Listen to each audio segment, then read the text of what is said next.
ሰላም ጤና ይስጥልን የቻናላችን ቤተሰቦች፣ የዓለም ፖለቲካ በአዲስ ስጋት ውስጥ ወድቋል። ለሳምንት ሲጠበቅ የነበረው የአሜሪካና የኢራን ድርድር ያለምንም ስምምነት መጠናቀቁን ተከትሎ የዓለም የኢኮኖሚ ሚዛን እየተናወጠ ይገኛል። ፕሬዝዳንት ዶናልድ ትራምፕ የኢራንን ወደቦች እንደሚዘጉ በሰጡት ጠንከር ያለ ማስጠንቀቂያ የነዳጅ ዋጋ ላለፈው ዓመታት ታይቶ የማይታወቅ በበርሜል $100 በላይ አሻቅቧል። ይህ ክስተት ለምን መጣ? የዓለም ኃይል አቅርቦት ላይ ምን አይነት ተጽዕኖ ይኖረዋል? ዛሬ በዚህ ዝርዝር እንመለከተዋለን። በቢቢሲ ዘገባ እንደሚያመለክተው በሁለቱ ሀገራት መካከል እየተደረገ ያለው ንግግር ዋነኛ ዓላማ የኒውክሌር ስምምነት ማደስ እና ኢራን ላይ የተጣሉ ማዕቀቦችን ማንሳት ነበረ።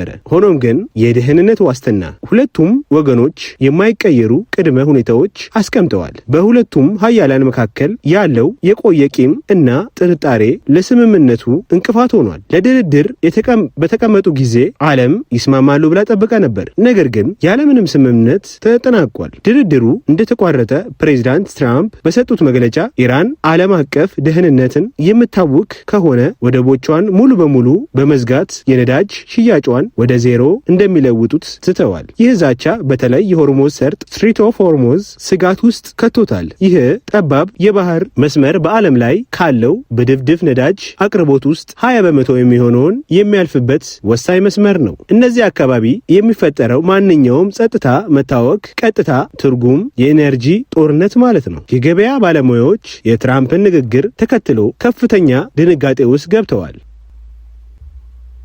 ድፍድፍ ነዳጅ በአንድ ጀንበር የ7.3 በመቶ ጭማሪ አሳይቷል። በአሁኑ ዋጋ $102 ከ30 ሳንቲም ደርሷል። ይህ ጭማሪ በታሪክ ውስጥ በአጭር ጊዜ ውስጥ ከታየ ከፍተኛ የዋጋ መናር ተብሎ ተመዝግቧል። የነዳጅ ዋጋ መጨመር ደግሞ የትራንስፖርት የምግብና የሌሎች መሰረታዊ ቁሳቁሶች ዋጋ ላይ ተጽዕኖ ማሳደሩ አይቀሬ ሆኗል። ቢቢሲ እንደዘገበው ዓለም አቀፍ የኃይል ተቋማት በከፍተኛ ስጋት ላይ ናቸው። ኢራን ከገበያ የምትወጣ ከሆነ የሚፈጠረው ከፍተኛ ክፍተት ሌሎች የኦፒኢሲ አባላት ሀገራት በቀላሉ ሊሞሉት አይችሉም። ከፍተኛ የነዳጅ ዋጋ በዓለም ኢኮኖሚ እድገት ሊያዘግጠው ይችላል። ሩሲያና ቻይና በዚህ ጉዳት ላይ የሚወስዱት አቋም ሌላኛ የውጥረቱ ምንጭ ነው። አሜሪካ ወደቦችን ለመዝጋት የምትሞክር ከሆነ ኢራን በባህር ኃይሏ አማካኝነት የአጸፋዊ እርምጃ ልትወስድ ትችላለች። የአውሮፓ ህብረት